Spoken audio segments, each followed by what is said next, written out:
Welcome to CMMS Radio, a podcast and general resource for all things CMMS, computerized maintenance management software, from selection to implementation to help you make better choices and have a successful CMMS journey.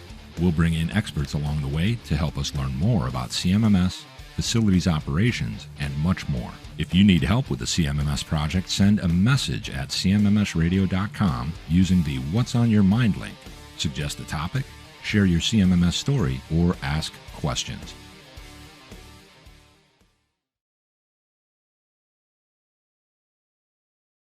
Everybody, my name is Greg Christensen. I'm the host of CMMS Radio. Some of these folks have been on my podcast, and what I tend to do is explore all manner of CMMS, but I'm really focused on the two M's in the middle. So with that, we're talking about maintenance management, people, process, right? So today's panel is about the evolution of CMMS. And when we think about the evolution of CMMS, we don't really want to get stuck on a history lesson. So if we look back and we think about how it all started with index, paper, pencil, and then post-it notes, and using emails and spreadsheets and all those types of things.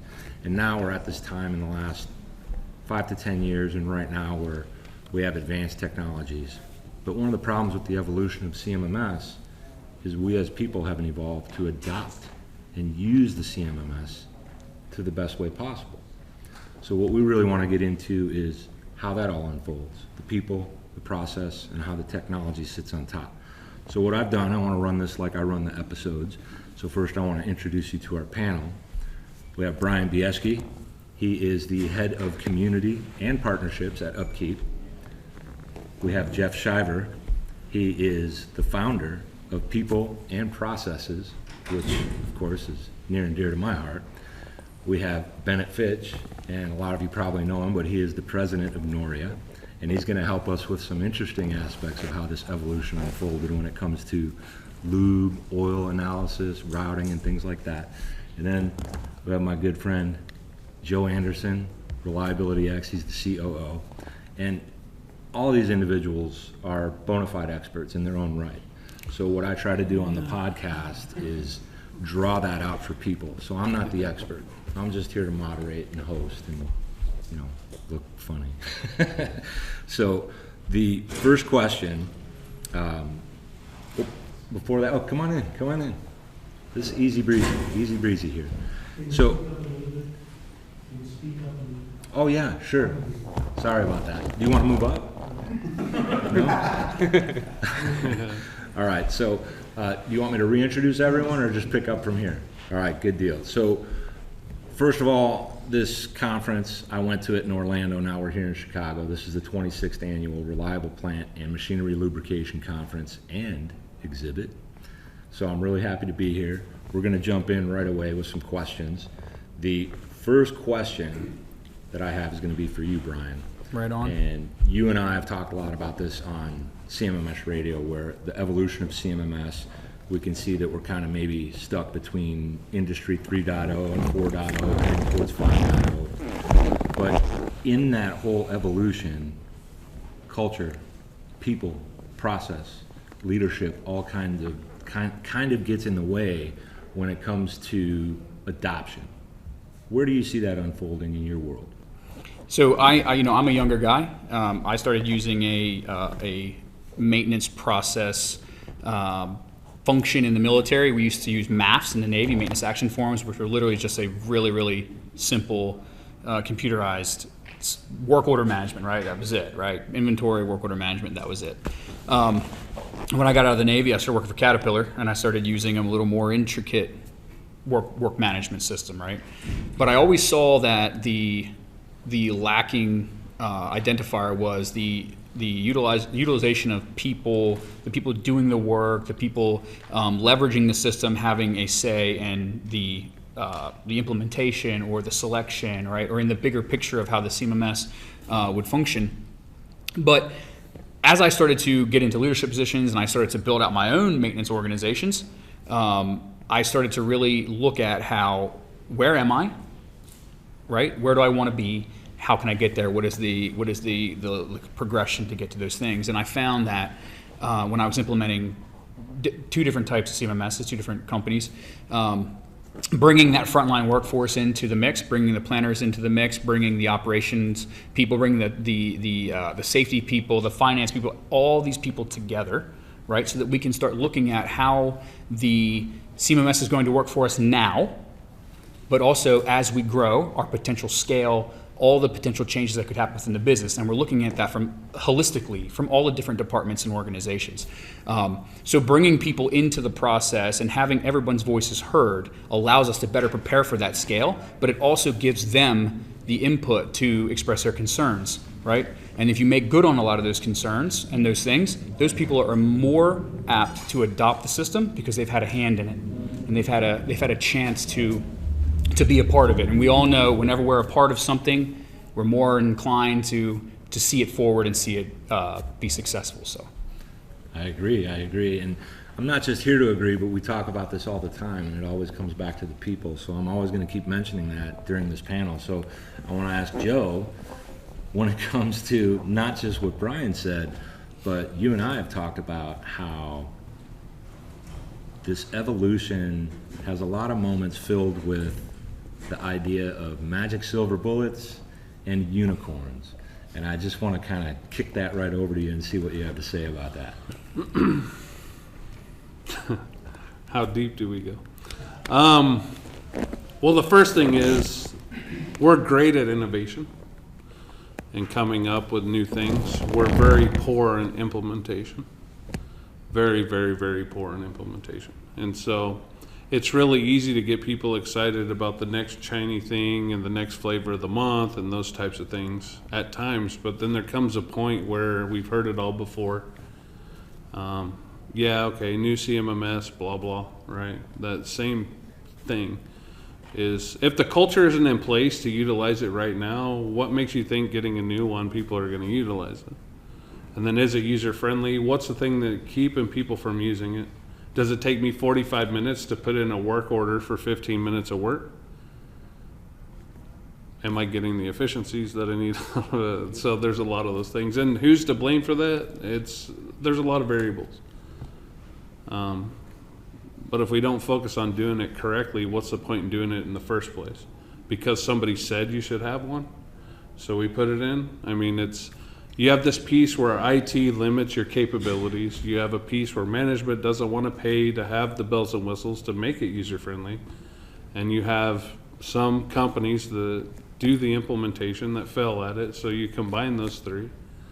And how much better off are we today than we were, 10 years ago? So, I mean, it's not to say that that's the case all the time, but it's very common. You see it a lot. And so I just think we can do a better job for sure. So with all this, the idea that solutions continue to evolve, the technology evolves, and it does all these great things. If we don't have people buying in, leveraging those platforms in the right way, we definitely need to start with the frontline workforce, include everyone. And it's not, in my opinion, I don't think a top-down approach is actually the right way. I look at it as bottom-up, frontline workforce. So when we talk about all those things, again, great technology, but underutilized because people won't buy in. So the evolution's great, but people have to catch up. So I want to ask Jeff, when it comes to things like planning and scheduling, through this evolution, and we just have to look at like the last 5-10 years and like right now, where do you see the advantages? Like, where have we improved and where are we still lagging? Yeah, so, excuse me, with planning and scheduling specifically, if we look at the technology, artificial intelligence, UpKeep has a module in your system now that allows you to go out and ChatGPT basically use that technology to generate predictive maintenance plans, preventive maintenance plans, for example, things. We can get into NLP, natural language processing, with regard to reading of comments and things. Some sites are actually doing that to be able to overcome some of the cultural issues around getting the technician to actually populate the data properly. In addition to that, we got machine learning, so you have systems from a predictive standpoint that are feeding into the CMMS, but still comes back to the point that I think Joe made, garbage in, garbage out at the end of the day. And unfortunately, management doesn't always understand either the goal of the CMMS. I worked with a group of executives in a corporation, and they were 2 years in, $5 million, and they gave me 2 days to do education for them, which is unheard of with executives. And at the end, they're like, okay, as we're going through the process, oh, that's what a CMMS is supposed to do. And they had been sold on the fact that the company that sold them the system said, well, if you'll just put the system in, it will give you reliability. Well, we all know that's not true. It's just a tool. And so at the end of the day, the challenge becomes is how do we take the culture and get the buy-in at the lowest level? As you said, people buy into what they help create. So think about your work processes, for example. I can talk about implementations from forsaken places, if you will. I'll take you to a subway system out in California, and they actually went through 5 different implementers with Maximo. And they created a business advanced process team. The business advanced process team thought maintenance was going to help them implement the CMMS. Maintenance thought that the business process team was going to gift them a CMMS. And literally 2 years in, they were still struggling to do it. And basically, the prime contractor, being a government contract, the prime contractor went to them and said, look, we'll give you $3 million if you just let us out of the contract. And that was Maximo and another package as well, PeopleSoft. And so the company said that the organization said, sure. And then they basically brought in the first implementer that they had fired 2 years previously and started from scratch. And you see some of the things that evolved. They took, spent $2 million writing JavaScript code for things that already existed in Maximo that they didn't truly understand. So anytime you got a new revision coming in, guess what? You had to spend a lot of money again to rewrite the code based on the fact that the revision wouldn't upgrade seamlessly, for example. So you just see all those things, but again, the culture aspects becomes huge. We still don't document well in the work order system. In the workshop I did this morning, I asked the question, how many of you have good data? And nobody raised hands, as an example, because we just typically don't have good data. We don't use things like failure codes. You go to sites and you still don't see the equipment hierarchy properly populated, for example. There's just so much opportunity, but it comes back again, with the technicians. Why do I need to spend 15 minutes documenting this 5-minute job? And what they don't understand is we're actually building a historian for the site. That becomes our plan of storage. And the challenge becomes is how do we be able to retrieve that data to make meaningful business decisions or reliability engineering aspects. Things like failure codes or equipment types and all that is really another big piece. But again, culture plays back into it. What's the value that they see themselves? And so what's happening here, and a lot of you probably know it, but we keep talking about the same thing. We're going round and round, but then there's this wide web of all this technology and things that we can potentially leverage. But if we don't, we're just not going anywhere. So again, I don't want to tear down the technology and say the evolution of CMMS and all the advancements are bad. They're phenomenal.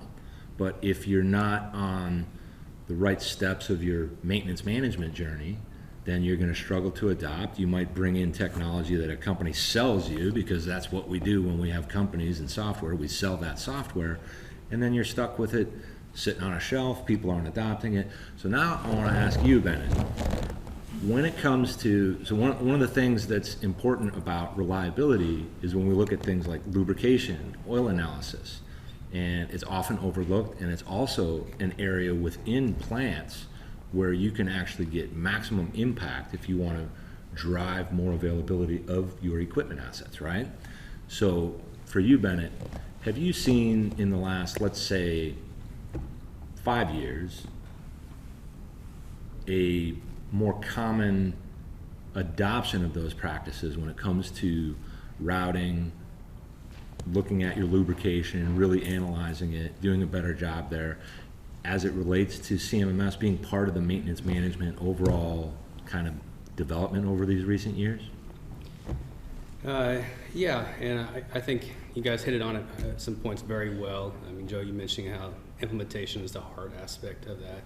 And in the day, I'm glad this is all themed around people and processes, because a tool is only as good as the person using it. I thought many times one of you were going to say that, but you never did. But that's what's going on here. I mean, a CMMS tool, that's just a tool. It can sit there in the shelf or in someone's computer, but if you don't have the right person using it, and when I say the right person using it, it's someone who maybe it was you that mentioned the person that helped implement something or had the idea to begin with, the inventor of an idea. We're part of an initiative. No one's going to be better at taking an initiative forward unless it was their idea to begin with. And so that's why I think in the last 5 years there has been a push, because there's a lot more software options, technology advancing, AI, all the different words out there, and simultaneously we know there's a staffing shift to a younger generation. And what are they going to want to adopt?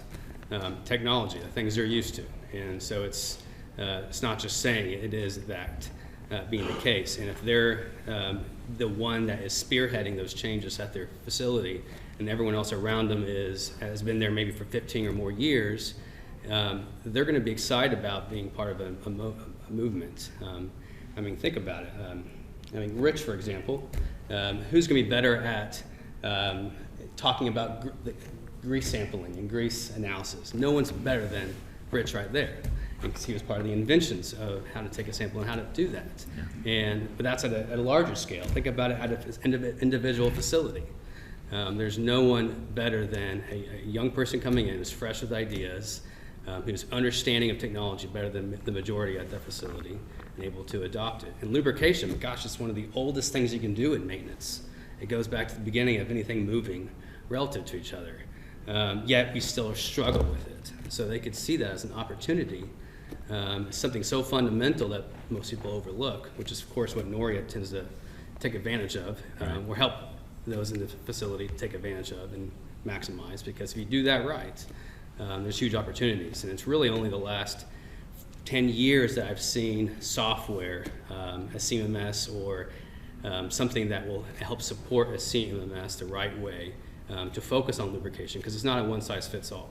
Right. Perhaps there is one out there that could do most things, but at the end of the day, you want to enable that person. And if the tool is designed for anyone to use and the individual using it and their specific task, the tool handles too many things, and they're not really going to feel like it's theirs. So how do you make it theirs? Well, make it something that is focused on lubrication, for example, or something else, which is where I've seen a shift for sure in the last 5 years. So this is great, because now we're starting to stitch things together and see how they're all connected, and that's part of an evolutionary process, right? So there's a couple of things that have come up now that I want to kind of talk about, so we can forget the notes now. We're dialed now. So when it comes to the technology, when we talk about CMMS, and you could throw in EAM and all these different things, but why are there so many systems out there? And the simple answer, although there was complexity involved in it, there are so many different styles of working process. So even if we looked at how plant to plant to plant and on like this are implementing their reliability programs, there may be the same general basic steps, but everything that's happening in that environment is different. The way that people work together is different. So then we start bringing in oil analysis. We bring in frontline workers that are going to be different from place to place to place. This is why we have so many darn CMMS platforms out there. We're not going to be able to tie them all together and end up with 1 or 2 or 3 or 4 that are the thing to go to. It's always going to be different. That's always going to be the case. So 2 things I want to talk about. One, when you talk about the youth and the younger worker being interested in technology, that made me think of the skilled trades gap that we're all dealing with, we have been dealing with, and it's only getting worse. So I want to ask each of our panelists to give me their view on how the skilled trades gap plays a role in disrupting this evolution that we're talking about. I'll start with you, Joe. Not too much, right? There's a difference between skill and will. And I think we have a will trades problem and not a skilled trades problem.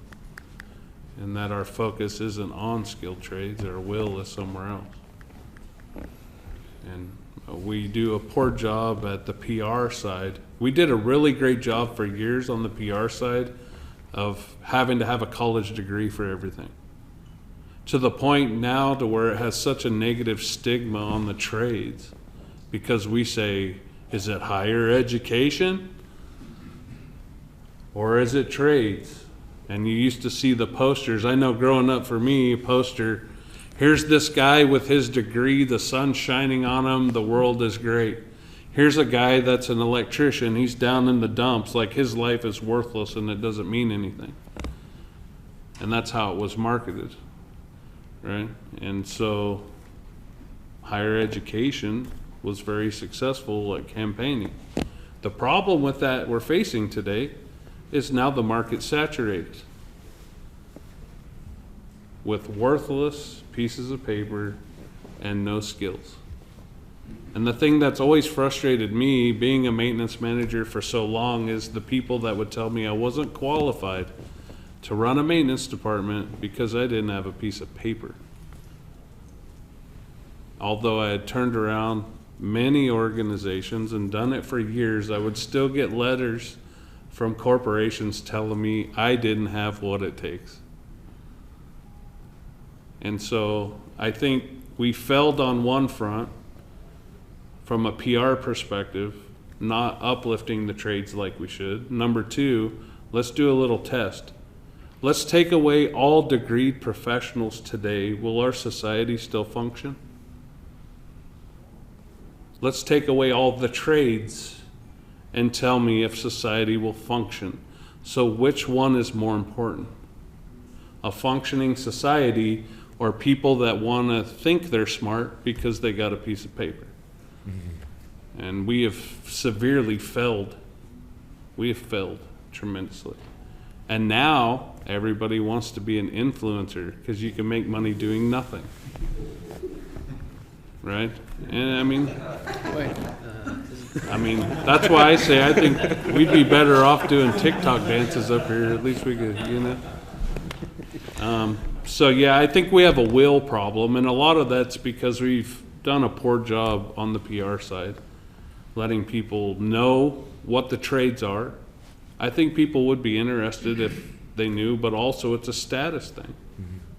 When we've elevated this group above this group, who wants to be in this group? When it couldn't be further from the truth. That's why Future Farmers of America, they do not want you to call them Future Farmers of America anymore. You say, we're FFA. Why? Because farmer has a negative connotation. You tell me how we eat if we don't have a farmer. Right? If I can add to that, though, so what you're saying, Joe, is, okay, you know, we don't have the will, but for those that have the will, so, you know, we say in some cases, hire for aptitude and develop the skills over time. Yeah. The struggle that we have is we don't have a good process to develop the skills over time. That is true. Most of us don't have apprenticeship programs anymore. And even, for example, you know, SMRP has been big in the government side for many years. Mm-hmm. And they're trying to do things like reauthorization of the Perkins Act, which they succeeded with, helping guide that. But the problem is still the state struggle to get the money down into the manufacturing organizations, and things like the community colleges want to push lean and things like that as opposed to the skilled trades, and so the money gets consumed in other areas other than skilled trades. So that is, you know, that itself is another problem.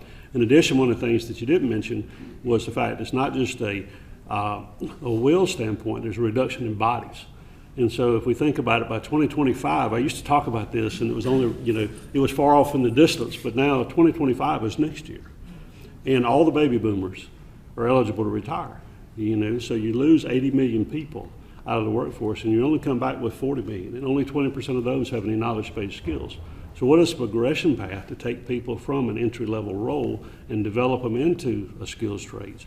And for example, if I'm at Ohio State University, just to pick one, you know, how do I compete as an educational organization for my maintenance crafts when they can easily go into the city and work for an HVAC contractor or an electrical contractor, make much more money than they could in a maintenance trade, you know, specifically with living within the university doing facilities maintenance as an example. So that in itself is a huge hurdle for those kind of organizations to overcome too, from a dollar standpoint. Yeah, I think it's, by 2026, we're gonna need 383,000 electricians, and we put out 56,000 a year. And to add to that, I shared this number this morning, but one of my sister-in-law She was the dean for a community college that was technical skills, and they have a mechatronics program, and that particular organization, that community college, basically has probably a 10-county area they pull from. They have a mechatronics program. For the last number of years, you know how many attendees they have? Four. And the state pays for it. All you have to do is show up. And they only have 4 attendees of the mechatronics program. You know, so it's a good example of what you're talking about. Yeah, with that's regards to more the of will. what I'm talking about, yeah. And I'll just bring it together. I am that. I'm a college dropout. Well, it's your fault. It is. I'm a college dropout. I went to trade school. College wasn't my thing. I went to trade school to be an automotive mechanic. I'd always loved tinkering, tearing things apart, and that's what I love to do. School wasn't my thing. I come from a family of college-educated people, and trust me, my father was an Army Ranger, and when I dropped out of college, it wasn't good. But I went to trade school, and it was the best thing I ever did. I got out and became an automotive mechanic, working in a shop. Unfortunately, I lost my job during the recession, and I went in the military, and I learned a whole nother skill, heavy and industrial machine repair. So I fixed cranes and generators on the flight deck of an aircraft carrier. When I got out, I was nervous, right? I thought, I don't have a degree, you know, what am I supposed to do, right? Fortunately, I was able to capitalize on this gap, and I went to work for Caterpillar, immediately getting hired out of the Navy. And I turned wrenches as a heavy equipment mechanic for the next 7 years. Different companies, field service, everything.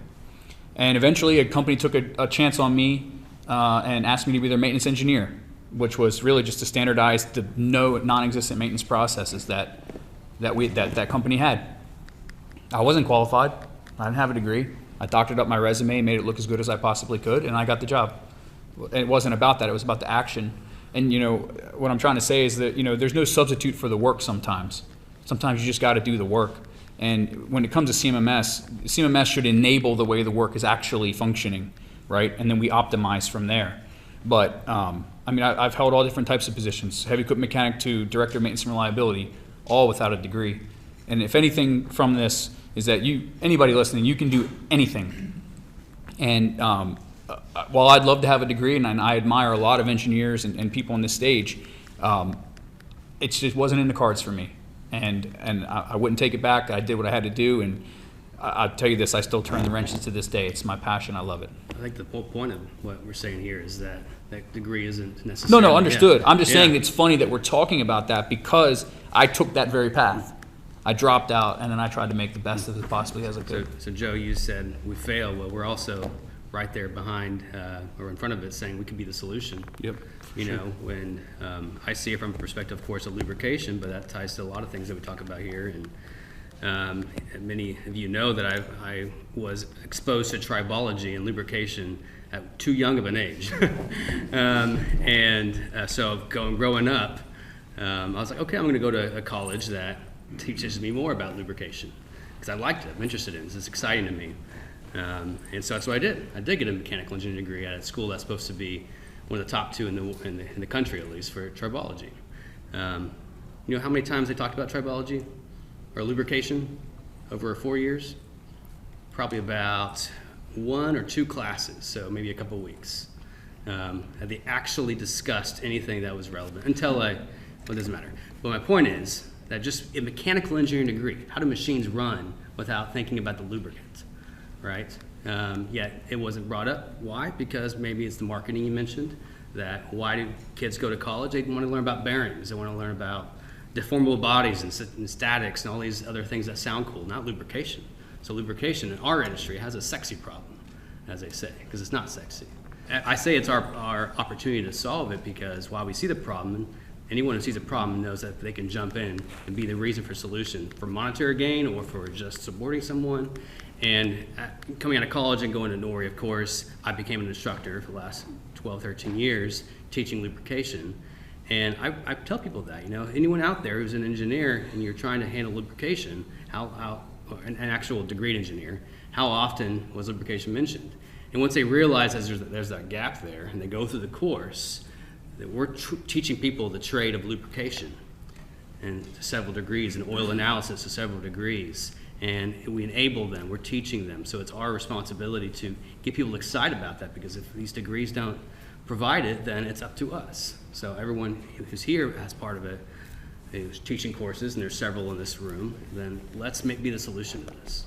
Yeah, and I think for all of us collectively, everybody that's at this conference, regardless of why you're at this conference, we all want to do great work, and the CMMS is a tool that evolves, although you might not need the most advanced of those CMMS platforms if you're being effective, right? You have to go back to your basic principles, the fundamentals or fundamental excellence of maintenance management, all those best practices. So that lives throughout this evolution, that will never go away, that's not going to change.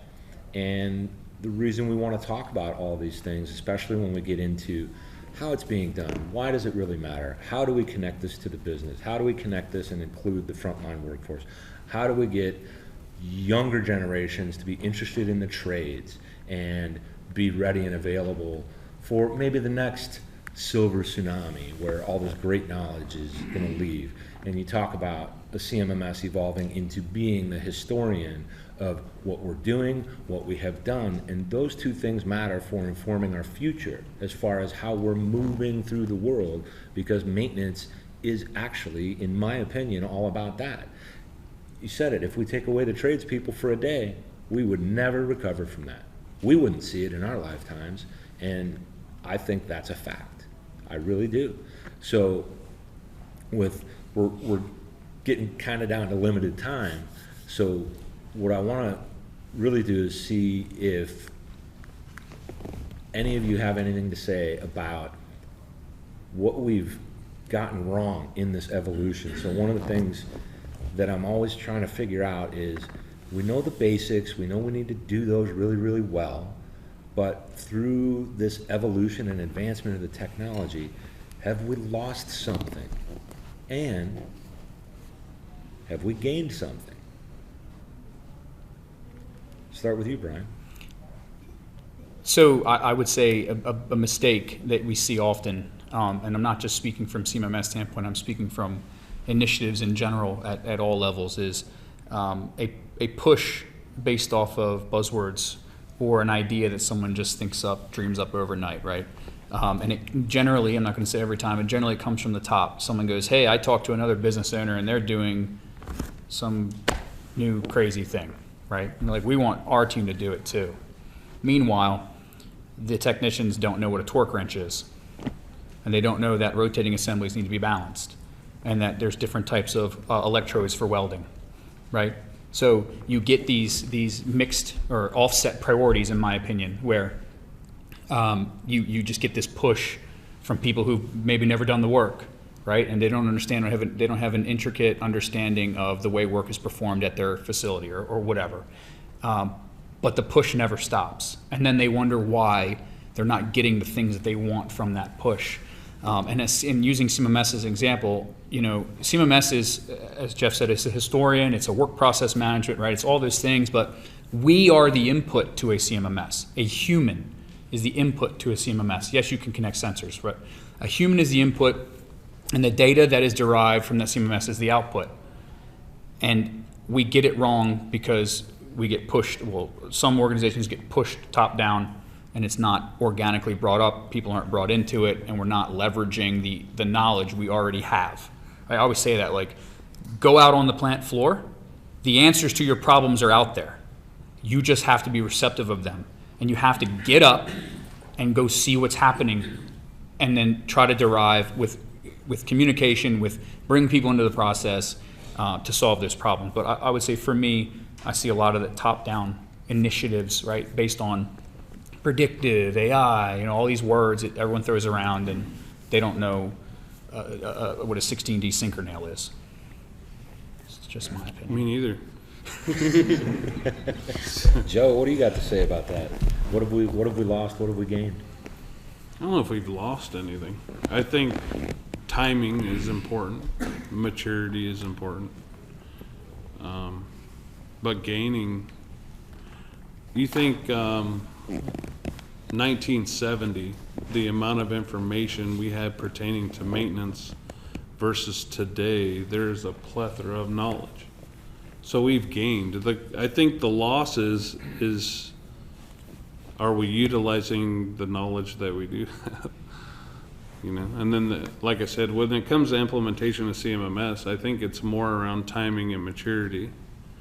Everybody needs one, yes, but I've been in situations where we didn't have anything, and it wouldn't have mattered if we had one or not. We would have still been in a very bad predicament. That's not normal, but I've been there. But I think it's more around the timing piece, because I think to be able to fully take advantage of the system, there needs to be a level of maturity within the organization or within your facility. Yeah. I think that's the big thing, which it's all the other variables that contribute to that. It's not the CMMS itself. It's a tool. It's a neutral thing. It can be good. It can be evil, depending on how it's used, right? Like, Yeah. so, you know, I don't know if there's anything bad out of it from a tool perspective. I mean, innovation's always great. Yeah. You know, it's like I said, the implementation side is where the wheels fall off, so. Well, the reality is, I don't know that we're going to actually come up with any answers. We're going to come up with several answers so that we can all continue to think about this. I mean, it's 2024, and high on the endangered species list is critical thinking, the ability to actually stop for a moment, think, and understand things. Technology is good, and we can't blame the technology, so the evolution shall continue. I hope that's fair for both of you, Bennett and Jeff, because what I want to do in the interest of the next session coming up is I wanted to see if we might get a question or two from those of you that made time to come and watch this panel. So fire away. This episode is sponsored by UpKeep, purpose-built for maintenance, reliability, and operations teams. Our mobile-first CMMS and asset operations management solution puts work orders, inventory, and asset info in the palm of your hand. Designed for ease of use and adoption, UpKeep aligns your team for peak business performance. Transform your operations, transform your success with the multi-platform solution of UpKeep. Visit upkeep.com/CMMSradio to receive a dedicated custom discovery session. Yeah, I'm Jack Koenig. I'm actually an equipment manufacturer for lubrication equipment. And this is going to sound like a plug, but I have a sincere question. So we're launching a product that records dispense data, and we have, yet another dashboard. It's a great dashboard, but a complaint I hear is that there's too many dang dashboards.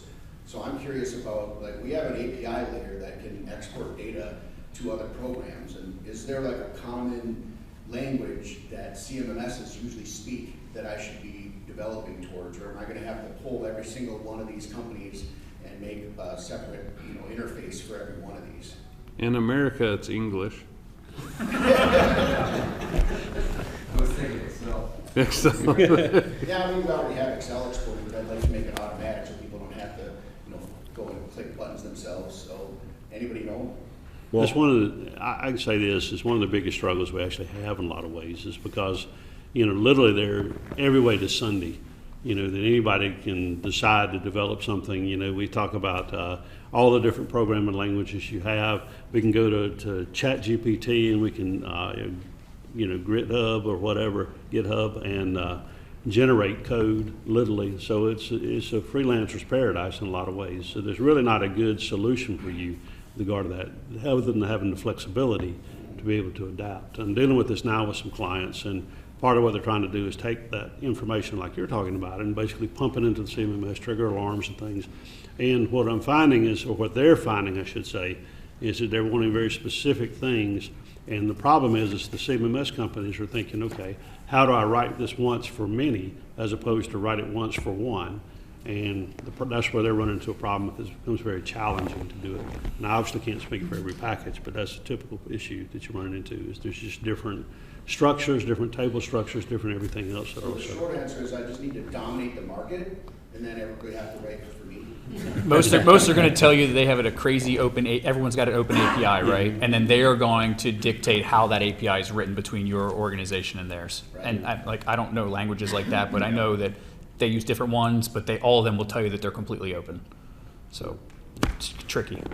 Sounds that way. Okay, thanks. I'll throw. Confirm what I suspected. Yeah, and I would throw one thing on top. When I once was one of the owners of a CMMS that went to market and all this stuff, that one of the things we always have to keep an eye on and accept, it's unfortunate, sort of, that it's always going to change. So players are going to come in, and then you're going to go down that path, and then you're this far down that path, and then there's a change, and now you're jammed up over it. So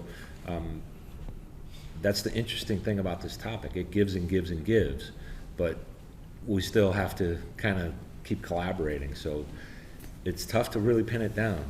Sorry you have to deal with that struggle, but it's one of the realities. I want to do two more. I want to go with Matt. You had a question, Yeah, and I then. have a quick question. I just want to say thanks to you guys for the great discussion. Not to disappoint, it's not a CMMS question, but I got a question for Joe and Jeff. I don't know you guys personally, but I know you guys travel around the U.S. and wherever. Talking on reliability with industrial manufacturers, you had mentioned the fact about the lack of will, which I agree with, and you talked about, what we all know is the lack of physical bodies, right? But one thing I've noticed too that I want to comment on it, and especially get your guys' thoughts on it, is when I need a good laugh, I go on LinkedIn and I start reading all the jobs, the millions of jobs that are out there, and you start looking at some of the requirements. And one of them that made me chuckle, I spent 25 years in condition monitoring, boots on the ground, right? Was a SaaS company looking for a level 3 vibration guy with CMRP, CMRT, engineering degree, and I laughed my ass off because I'm thinking, man, when I ran a service company for 20 years, I was lucky if I get a warm body to come in and would be willing to learn the trade. And then I see that too, as far as like all this plethora of reliability engineering jobs. Everybody wants somebody with 15 years of engineering experience, this and that, but it's like the people they're looking for obviously have never stepped foot in an industrial plant. Do you feel like, my point is, do you feel like some of the plants themselves, obviously this is implemented from a corporate thing, like they have, We kick ourselves in our own nuts no, at times, yes, by doing that. a lot of it seems unrealistic as well. Yeah, well, we want a 6-year-old with 38 years experience. That would be the ideal because we can pay him the least, right? But, that exists in other countries, not here. But, yeah, I mean, it's a complex question. It really is. I think a lot of times people create job descriptions looking at other job descriptions and just throwing stuff in there because they don't really even know what they're asking for. I think at other times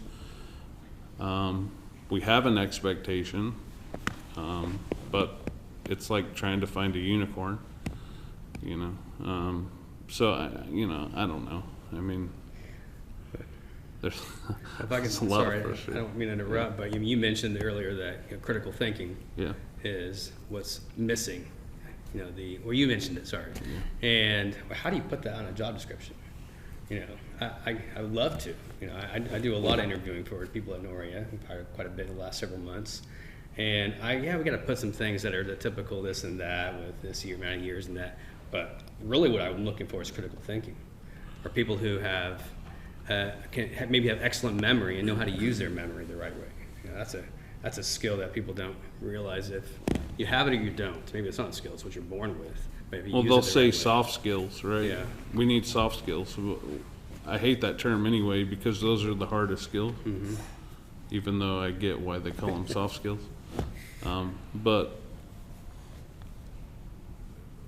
how many of you guys have been in management or in management? How many of you have actually had training on how to lead people and manage things and that type of stuff? How effective do you think it was?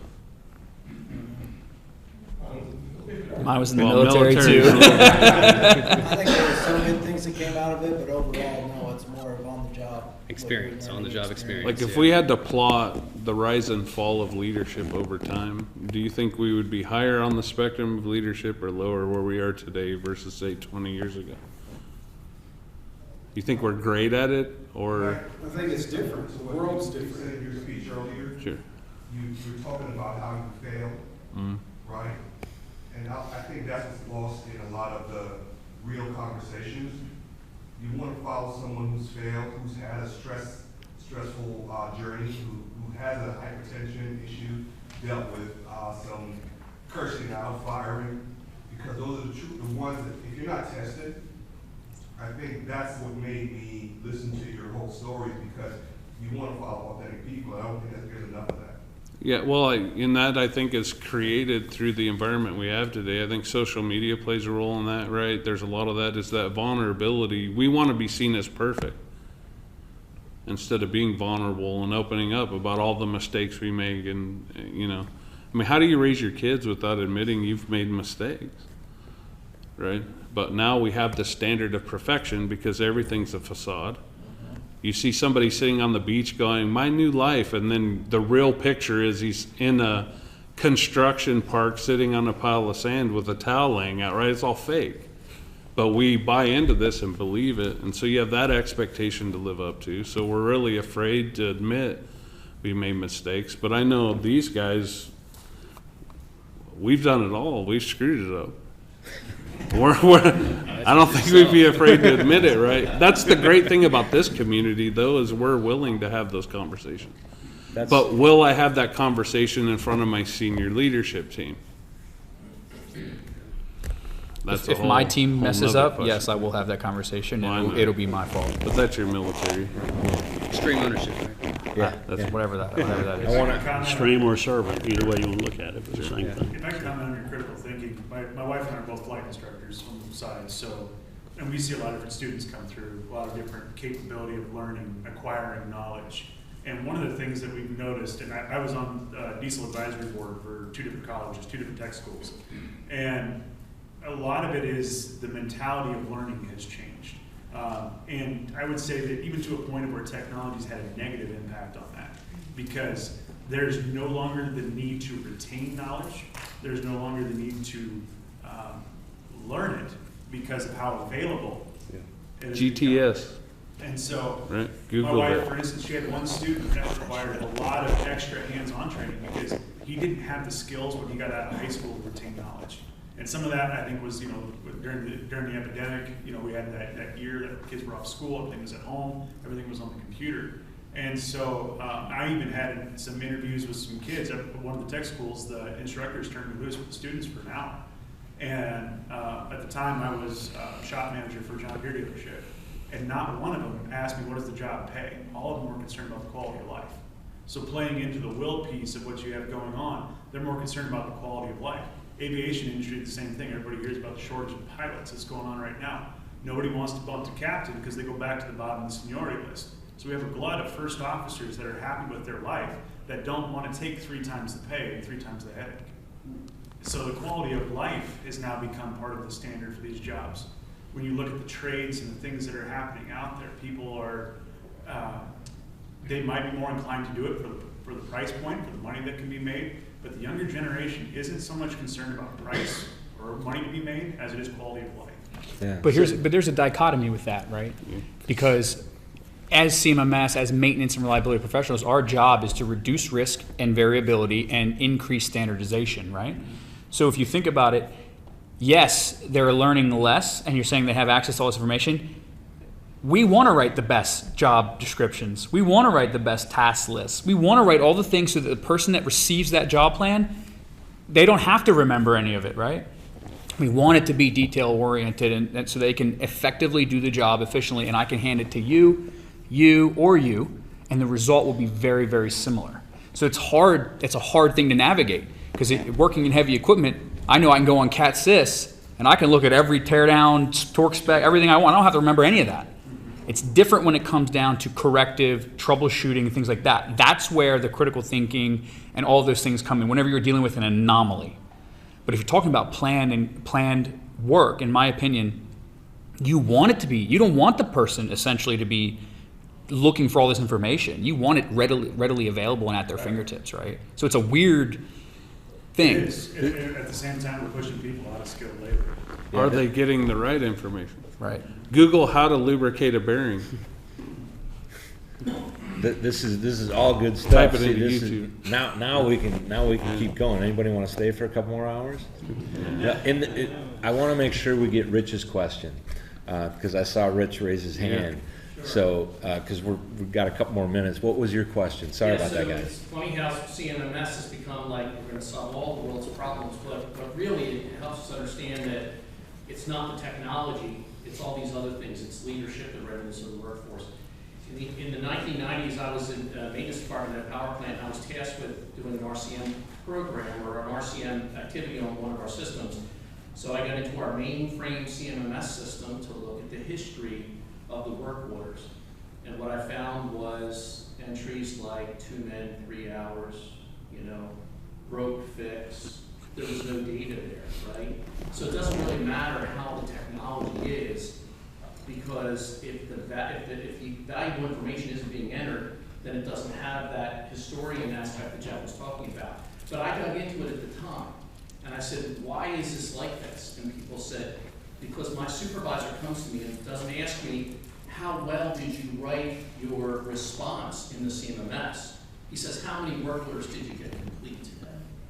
And unless we close that loop, and actually one guy said to me, he goes, I write nonsense in there all the time. That's how I know they're not reading it. Like I said, I pulled apart a filter and there were 5 leprechauns in it. And no one had anything to say about that. So I know no one is writing, therefore, why do I spend any time doing it? So to the group, could we address that? Like, how do we use the technology that's coming along, the systems that's focused on leadership, training people, to get that loop into the CMMS where the valuable data is coming from the people that are doing the work and becoming part of that history that we really need in these technology solutions that we're building? AI and robots. No. I'm kidding. No. Do it with them. Yeah. Do it with them. Show them the way. Go out there, tear something apart, do the documentation, show them how it should be, and get their sign off on it. Say, hey, this is the standard. This is what I'm looking for. These are the things that we should be doing, and move on, right? Or make it really, really easy and make everything a drop down in a failure code, a problem type, failure mechanism, and then you're just looking at it that way. But at the end of the day, if it's something very complex, you want that historian, as Jeff said, so our technician can go back in there and go, oh crap, he troubleshot through this wiring harness and it was pin 4. Not just electrical failure, this machine, right? The easiest way, at least in my career, to sell the value on using the system, I'll give you a situation, right? We had 2 box machines on the line. One, we assigned technicians to each line. One group of technicians, really good about documenting data, all that stuff. The other ones didn't do anything. Okay. Now, engineering gets a hold of data. They say, ooh, look at all the issues on box machine. We need to replace the box machine. Yeah. This one was fairly new, didn't really have many problems. This one was trash, garbage, but nothing documented on it. Now these guys, what do you mean? That one doesn't need replaced, this one does. Says who? Show me the proof. That's a very right? So those hard knock issues, all of a sudden, now they're documenting everything, they're utilizing the system correctly, they're ensuring all the data is going up, because until we get punched in the face, a lot of times we don't want to use it, right? And so no matter how hard I tried selling them on the value of doing it, they wouldn't utilize it until they got kicked. And they realized now this asset's getting replaced when I need this one replaced because I didn't use the system. So it's those conversations, well, whose fault is that? Why isn't things documented? Those types of things. And now, at least then they use the system religiously. Do you see the same thing with manpower, where they're like, we're understaffed, we don't have enough people? It's like, well, great. I don't know that because we have no capacity assurance. We don't understand how much backlog. Yeah, how much backlog do you have? How much planned work versus man hours do you have every single week? We've got 40 hours of work and 35 guys. You tell me I need maintenance? Yeah, right. It's the same thing. So a lot of it is getting kicked in the teeth, and you realize, all right, there is a reason why we do this. We'll add one thing. So Brian, you said go there, do it with him. And that's getting down into the machine and working and explaining what to write and all that. That's what to do, and perhaps there's a little bit of why. But what if you look at the reverse and have them share in the ownership of why that task needs to be written with all that detail? They don't know why. They're not. Maybe it doesn't be needed right there and then, that week, that month, but in the future. Whenever you have an opportunity where that data became useful, get that person who writes that data involved in that so they are part of that ownership, that understanding of why that data was important in the first place. Yeah. And so if you build that sense of ownership, I think that really helps. And then you not just do the job the right way, but even make it better. Fix it so where it's more efficient. So they're part of the solution. I think Jeff agrees. Well, part of that is well, you're right. The ownership is a critical piece, but it also really starts with management to the point, and management drives culture. I heard at the end of the day, one of the things that we haven't done a good job of is selling management on the why and helping them understand. And I think back through my career as a practitioner, before becoming a consultant, and then even in the consulting world, I see it all the time. And so much money is left on the table. And we just had this very conversation this morning at breakfast, and I was talking to another consultant, and he was in a site, and he was able to go to the plant manager and said, look, here's all this money that you're leaving on the table. And the plant manager's eyes got really big, and it happens that the engineering manager was there, and the engineering manager couldn't believe he really confronted the plant manager the way he did about it. But at the end of the day, the challenge is we really don't have the discipline, and we don't set the expectation. We don't help people understand the business value of what it is that we do. So that's a huge opportunity. And then how do we ensure continuity? I go back to when I was a practitioner and I led a change, and we, in the first 18 months, gave back $20 million in capacity, reduced waste and scrap by 10, took $2 million off the maintenance budget. 4 years later, that program was gone because they changed management. I was no longer there, but they changed management. And so that really starts at the top, and that becomes one of the bigger challenges is and so going back to what you talked about as well, is the education. We have to be able to paint a picture and help people understand what's in it for them at the end of the day. What is the value for entering that data? What is the value as a CEO? I don't know any CEO, any business owner, any plant manager that won't do the right thing based on a return on investment, at the end of the day. And how do we qualify that? And exactly what you said with regard to the carton or piece of machinery or whatever, how do we make sure that we're doing the right thing for the business at the end of the day? And let's be honest, at the end of the day, it's all about the money. It's truly all about the money. I agree, and we got another one coming in, so I want to thank everybody for joining us. Thanks for your questions, and there's a lot to cover. This is a subject that we could just keep rolling and rolling with, so anybody that wants to talk about it, these gentlemen are going to be here. Obviously, Bennett's not going anywhere. He's running this whole thing. Brian's going to be here bouncing around for a couple of days, so hit him up if you have questions. Joe with ReliabilityX is going to be at booth 431, and you can find Jeff Shiver at 116 People and Processes. So again, thank you everybody. I really appreciate it. Big shout out to Greg.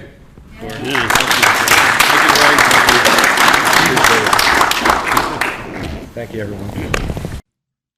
Be sure to join us for the Reliable Plant and Machinery Lubrication Conference and Exhibit in 2025. Same place, great venue. We'll see you there. Did you find this episode helpful? Please send us some feedback, suggest a topic, or ask a question. Reach out to CMMS Radio if you need a co-pilot on your CMMS project. Visit CMMSradio.com and use the What's on Your Mind link. Thank you for tuning in to CMMS Radio, your resource for all things CMMS, from selection to implementation, to help you make better choices, learn from industry experts, and have a successful CMMS journey.